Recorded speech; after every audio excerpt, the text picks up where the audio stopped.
मैं शैलेंद्र योगदास सरकार काशी में भगवान आदि विश्वेश्वर का जो मूल मंदिर है ज्ञानवापी मंदिर में, उसका जो सर्वेक्षण के दौरान शिवलिंग प्रकट हुआ था, उसमें मैंने काशी में के न्यायालय में एक मुकदमा किया हुआ है जिसका मैं वादी हूँ। आज शिवरात्रि आ गई है, अत्यंत पीड़ा हो रही है, बड़ी तकलीफ हो रही है। कष्ट का विषय है कि हमारे मूल आदि विश्वेश्वर जिनकी पूजा अर्चना, राग भोग और महाशिवरात्रि के पर्व पर जलाभिषेक नहीं हो पा रहा है, ये हम सनातनी हिंदुओं के लिए बहुत ही पीड़ा का विषय है।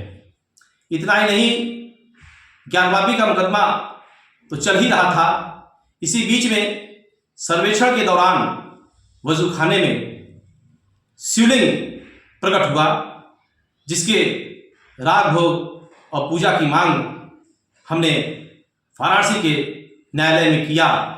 हमारा मुकदमा बढ़िया ढंग से चल रहा था। हमारा मुकदमा हियरिंग में था, फाइनल हियरिंग में था और उस मुकदमे में फैसला करीब आ चुका था। लेकिन इसी बीच में सुप्रीम कोर्ट का एक गाइडलाइन आ जाती है जिसमें यह कहा जाता है कि अब कोई मुकदमा नया दाखिल नहीं किया जाएगा और अभी किसी भी तरीके का कोई फैसला भी नहीं सुनाया जाएगा, जिससे कि हमारा जो मुकदमा आदि विश्वेश्वर में राग भोग का ज्ञानवापी का चल रहा था वो प्रभावित हो गया है।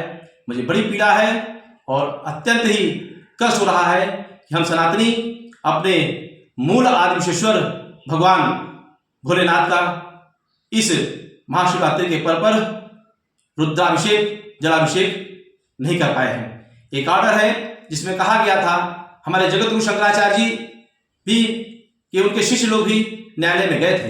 हमारे जगत गुरु शंकराचार्य जी लगातार 108 घंटे तक बिना अन्न जल के अनशन पर बैठे थे, लेकिन उनकी बात को भी नहीं सुना गया सरकार के द्वारा।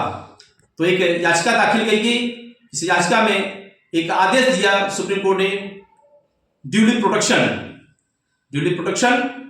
का तात्पर्य जो हम लोग समझ पाते हैं विधि विशेषज्ञों से जो पता चला है कि उसकी सुरक्षा। मैं ये कहना चाहता हूं कि अगर एक बच्चा 9 महीने का है और उसका प्रोटेक्शन Y+ श्रेणी की सुरक्षा के साथ कर दिया जाए, क्या बच्चा जीवित रहेगा? बच्चे का ड्यूली प्रोटेक्शन उसके दूध से होता है, उसके दूध से होगा तब वह सुरक्षित रहेगा, तब उसका संरक्षण होगा, तब वह जीवित रहेगा। और Y श्रेणी और Z+ श्रेणी की सुरक्षा कर देने से उस बच्चे की सुरक्षा नहीं हो पाएगी। इस तरीके से हमारी मूर्तियों में भी जो हमारे आधार हैं उनका भी प्रोटेक्शन पूजा से होता है, पाठ से होता है, जलाभिषेक से होता है, राग भोग से होता है। क्या मूर्ति के तरफ चारों तरफ सुरक्षा लगा देने से उस मूर्ति का की सुरक्षा होगी, ड्यूली प्रोटेक्शन होगा? उस मूर्ति का जो आहार है वह पूजा है, वह मूर्ति पूजा की पात्र है। उसको उसका पोषण, मूर्ति की शक्ति उसकी पूजा में निहित होती है। इसलिए हमारा न्यायालय से अनुरोध है कि ड्यूली प्रोटेक्शन को ठीक ढंग से समझे और इसकी आड़ में हम सनातनी हिंदुओं के साथ अन्याय न हो, इसलिए उस ड्यूली प्रोटेक्शन के आर्डर को ठीक ढंग से सिद्धांतिक रूप से उसकी व्याख्या करके हमारे आदि विश्वेश्वर का जो प्रोटेक्शन के आड़ में जो जलाभिषेक, रुद्राभिषेक और उनका राग भोग नहीं हो पा रहा है, इस जो ड्यूली प्रोटेक्शन है इसको परिभाषित करके हमारे भगवान भोलेनाथ मूल आदि विश्वेश्वर की पूजा का अधिकार हम सनातनियों को दिया जाए, यही मेरा अपील है।